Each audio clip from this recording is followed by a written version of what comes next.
Thanks, Bill.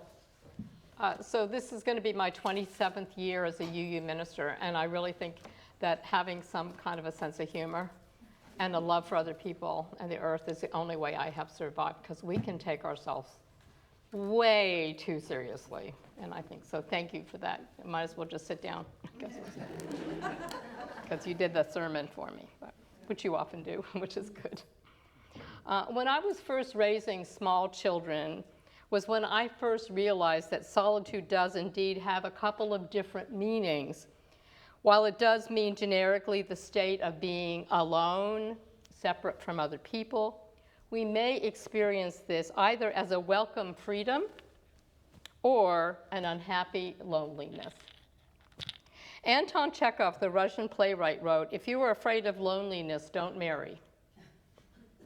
And certainly in those young years and in that too young first marriage, I often felt very lonely, very forlorn, very abandoned, whether or not my then husband and I were in the same house, even the same room, or when we were alone together with those two babies in a rented house in an empty workday neighborhood, with few people to talk to and fewer still to confess my pain to, and the folly of this coupling that I had gotten myself into, barely out of my teens, I would have found myself wholeheartedly agreeing with perhaps the most often quoted poem about solitude by Ella Wheeler Wilcox. Laugh and the whole world laughs with you. Weep and you weep alone. For the sad old earth must borrow its mirth, but has trouble enough of its own. Sing and the hills will answer. Sigh is lost on the air. The echoes bound on to a joyful sound, but shrink from voicing care. It was not my choice, of course, to coexist in a state of brooding silences, and it took nearly a decade for me to decide to end this honorable but deeply unhappy contract, this first marriage of mine. I hope this isn't too much information about me. Well, that's just who I am, you know that. But even then, there were regular times when I could will myself to the second kind of solitude, the solitude that we enter into by choice, the deliberate aloneness that even when uncomfortable is intentional and therefore ultimately meaning-making. So either definition of solitude, either way, when the children were napping, and in those years they napped whether they chose to or not, I seized my solitude. I closed the door to their room at 2 o'clock and I quieted myself. And when I wasn't so exhausted that I also had to nap, I read some, I mused, and sometimes even I wrote. The things I read in those days, as a fact I do know now, were personal accounts of journeys of solitude, written by women mostly, but also some men. People who could just take off and be by themselves for just a little while. And how many of you, when you had small kids, just were craving that? Just let me go for like 15 minutes, an hour. Who could, like the late Unitarian Universalist poet and memoirist May Sarton, create a haven of silence and solitude in a small New England town, which she portrayed in many of her books of creative nonfiction, including her very much read Journal of Solitude. Have any of you read May Sarton's Journal of Solitude? I really recommend it to you. Sarton's world, or so she described it, was so different from mine. It was filled with perfectly arranged, homegrown and hand-picked flowers, and perfectly polished floors, and hours upon hours of open and alone time to revel in nature and her love of solitude. In it, this best-selling book, she wrote of both her inner and her outer worlds, her garden a lot, the seasons, and her daily life in New Hampshire. And as one reviewer noted, throughout everything, her spiritual journey as she grappled with her faults and her fears, her sadnesses and her disappointments, like many journeys inward, valiant, and she confessed sometimes violent, and sometimes warm and wise. Sarton was not always holed up in a place of retreat. In fact, she also craved and was in great demand. She was in the spotlight of book tours and guest lectures including quite a few appearances at our own UU pulpits. She traveled a lot, including trips back to her native Belgium. She had many friends, she had many lovers, she had many liaisons, and her journals reflected that as well. In fact, she began the Journal of Solitude by telling us, "I am here alone for the first time in weeks to take up my real life again, at last. That is what is strange," she wrote, "that friends and passionate love are not my real life, unless there is time alone to explore what is happening or what has happened. My need to be alone is balanced against my fear of what will happen when suddenly I enter the huge empty silence if I can't find support there." In those years, of course, I envied her huge empty silences, since mine were so terribly brief. An hour, maybe two, when I have the stamina to stay awake alone. Living my solitude mostly vicariously through the words and lives of others, like her or another childless female, Alice Kohler, who's much less known, an unknown woman I also read over and over again in those years and relished. Her story about fleeing to Nantucket off-season, and for 3 winter months walking the beaches with her German Shepherd puppy as her sole companion. Kohler, like Sarton, was able to literally retreat from her previous academic life by boarding a ferry in Boston and traveling 30 miles out to sea south of Cape Cod in the Atlantic Ocean. She could stay as long as she chose. She could return as often as she chose, as long as her money and her sanity held out. Kohler began by confessing that she didn't consider herself religious in any sense of the word. Being religious, she wrote, requires a certain temperament, and she said she did not possess the temperament to any degree at all. No subject, she admitted, was too sacred for her to inquire into, and she asked too many questions. She wrote, "I never could consider it just believed to be an adequate reply." So she was a UU without knowing it, of course.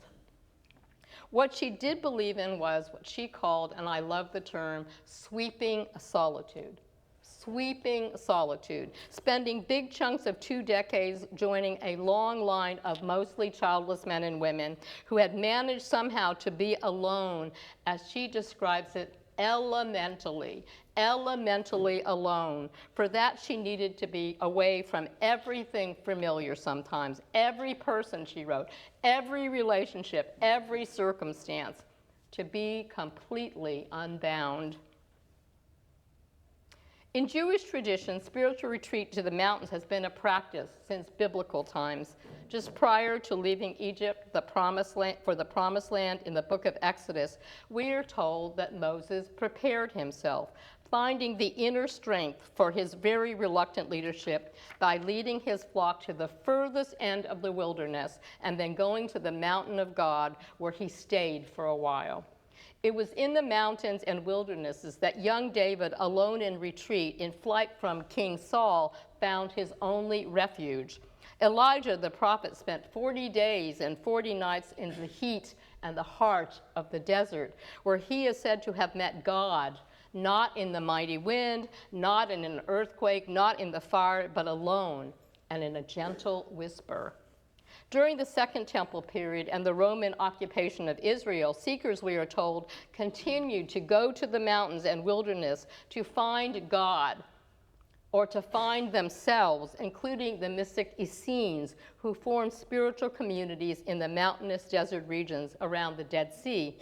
Jesus himself, who many believed came out of the Essene group in the gospel stories of Christian scripture, is often described as needing solitude, to be away from his followers and the pressures of his increasingly public and dangerous ministry. Alone in prayer or out in the desert, a distance from his disciples, as we read in a passage from the Gospel of Luke, early in the morning he went out to the desert. The crowd searched everywhere for him, and when they finally found him, they begged him not to leave them, but to stay with them. Don't go away to the wilderness. We need you here. Over and over, we hear stories of retreating into the wilderness to be alone, to fast, to pray, to commune in solitude. In Native American practice is the ritual vision quest, going out and away to seek spiritual guidance and medicine or power. Many of our great Native leaders and prophets, Sitting Bull, Crazy Horse, Black Elk, and others, looked to these times for the guidance and sustenance of their people. And among the Lakota Sioux, the vision quest, meaning literally to cry throughout the night. That's what it means to have a vision quest in that tradition. To cry throughout the night is one of the 7 sacred rites taken on the verge of adulthood. In other cultures and places, these retreats into voluntary and intentional solitude help us through transitions from one life stage to another. They help us through marriage transitions, through midlife, through the death of loved ones. They help us heal from stress and trauma and personal loss. And I would say right now, they may help us to get through this collective loss that we're still in the middle of. It's not been very long. To seek mastery over fears, to clarify values and intention, or to empower ourselves in some way. Philip Yancey, in a wonderful piece in Christianity Today a few years back, wrote that he once thought of hermits as shaggy recluses, notable mainly, he wrote, for their self-obsession and their dearth of social skills. People like the Unabomber, who lived in rural Idaho and plotted maiming and murder. He has now come to appreciate these recluses as the irreverent and potentially wise seekers that they can be, and I don't excuse the Unabomber. I'm sure he did not as well. But he's saying that in general, recluses have something to teach us. Trappist monk Thomas Merton, whose works I also read in those years of what I would call secondhand solitude, corrected this misconception. He said, to be really mad, you need other people. He explained, when you are by yourself, you soon get tired of your own craziness. It's just too exhausting. Merton was actually the best apologist for the life of solitude in the 20th century, and I think going into the 21st century, no one does solitude. No one did solitude better than Thomas Merton. He viewed community, he admitted, as the real sacrifice and longed to join those people, he wrote bluntly, on this miserable, noisy, cruel earth who tasted the marvelous joy of silence and solitude. Those people who live in forgotten mountain cells and in secluded monasteries where news and desires and appetites and conflicts of the world no longer reach them. And I don't know about you, but since the election, I've stayed away from a lot of that. So in some ways, that's the way I'm practicing solitude. And he's advocating that as well. He had, of course, real-life models of other men who had staked out and relished their solitude, including St. Anthony of Egypt, a very famous desert father who went out into the Egyptian desert for 20 years, emerging, by his accounts, healthy, balanced, and full of sage advice, if he said so himself.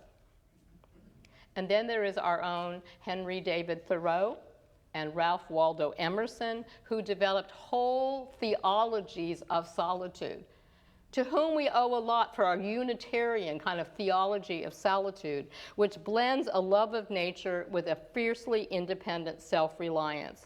Thoreau once insisted, for example, that he never found the companion that was so companionable as solitude. And so he found himself a pond, Walden Pond, just far enough from Boston so he could commune with the chickadees, and just close enough so he could trace back in town for companionship and a little fame. Okay, a lot of fame. So what does all this talk of 20 years in the desert, or in a Kentucky monastery, or 40 days and 40 nights in the wilderness, or even several months off the Cape Cod mean to me, or any of the rest of us, whose lives I would imagine are far more fettered, because that is what we have chosen or what has chosen us? How does this figure for any of us at all? This notion of solitude, this notion of going away for 3 months, this notion of living at Walden Pond. How does that have to do with our lives as fettered and cramped and closed in as most of us are? The truth is that those years with babies were islands of solitude for me compared to the years that followed.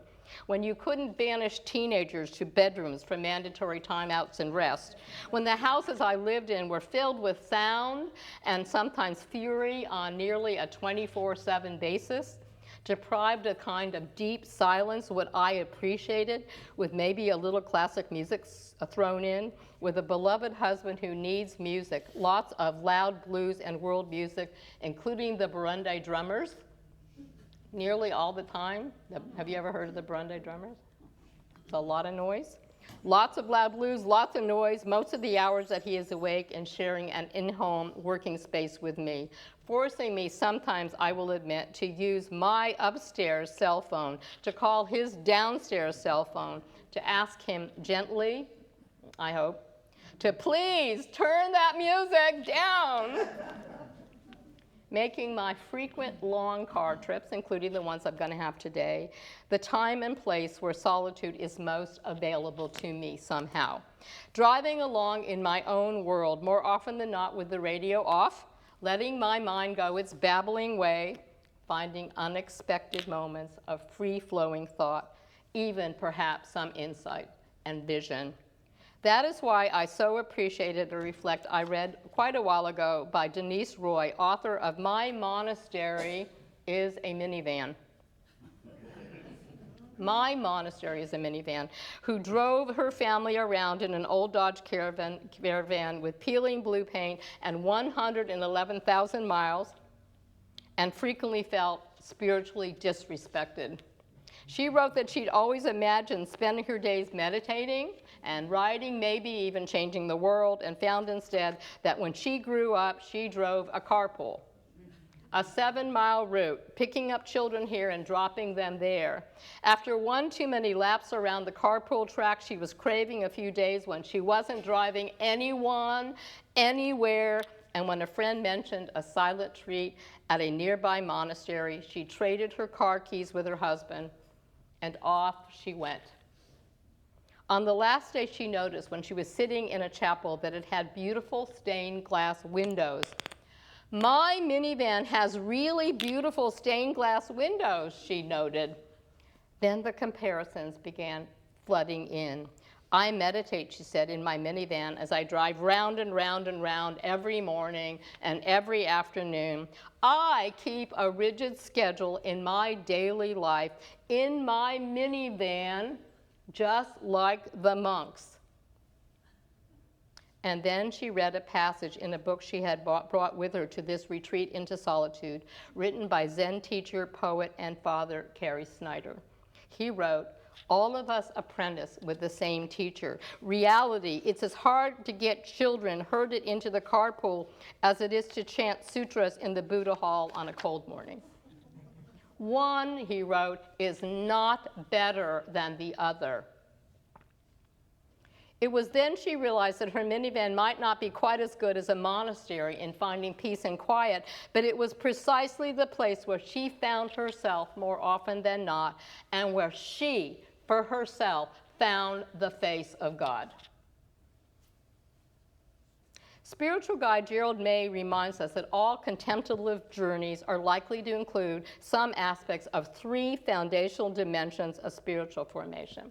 So the first is silence, which allows us to remember who we are and what our deepest yearnings are, whether the extended silence of a formal retreat or regular day-to-day times of quiet prayer and meditation, even in a minivan. Then there's solitude, freedom from the habitual restraints and compulsions of social interaction, freedom from the concerns about how others see us, freedom to be wholly who we are and be with what we, each one of us, call the holy. And then the third, and this is so interesting to put it all together, because what did we do this morning? We sat here for at least 1 minute, right? We were all together in the silence and self-attitude. The third is community. Thomas Burton once said that a true spiritual community exists to protect the solitude of its members, to hear and to honor our individual stories of faith and desire, and to share that nourishing experience of solitude and silence with others in this place. We just did it together. In doing so, we use our loneliness and our aloneness well, which is not easy, and which can be, for us, each one of us, the hardest work of all. May it be so. Thank you.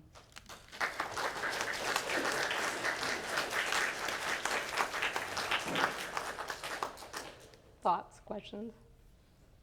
Yes.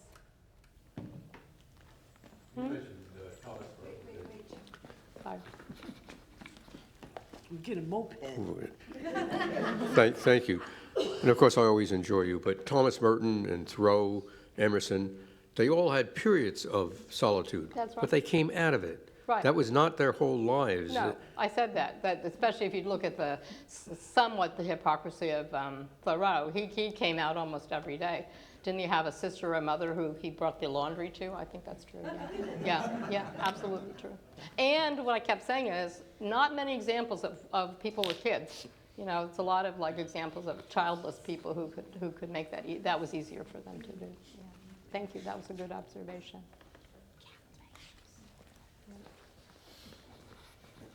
I recently had a loss of a very good friend and some other losses I felt in my life. And I do have a place that I can go and have nothing to tie me to people. But all of the people close to me kept saying, oh, you don't need to be by yourself. You need to stay with us. You need us to help you. But I really did need the solitude. And it was healthy for me. So I had to struggle to get away because people thought that's not what I needed.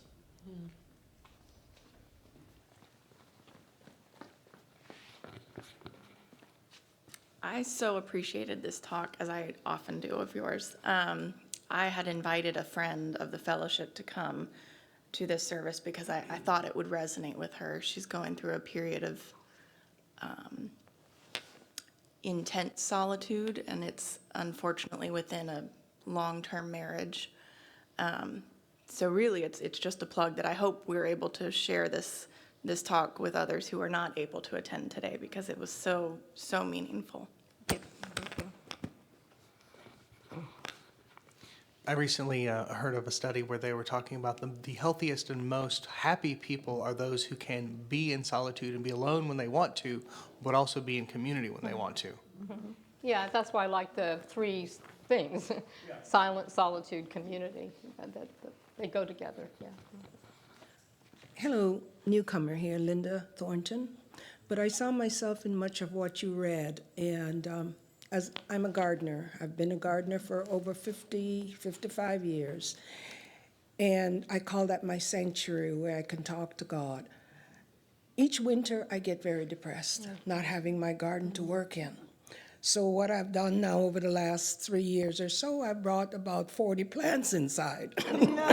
Excuse me. Because without my plants, without that peace, without that quietness, when I tend to them, I feel like I've somehow lost a piece of myself. It's very nice. It's a great idea. Anything else?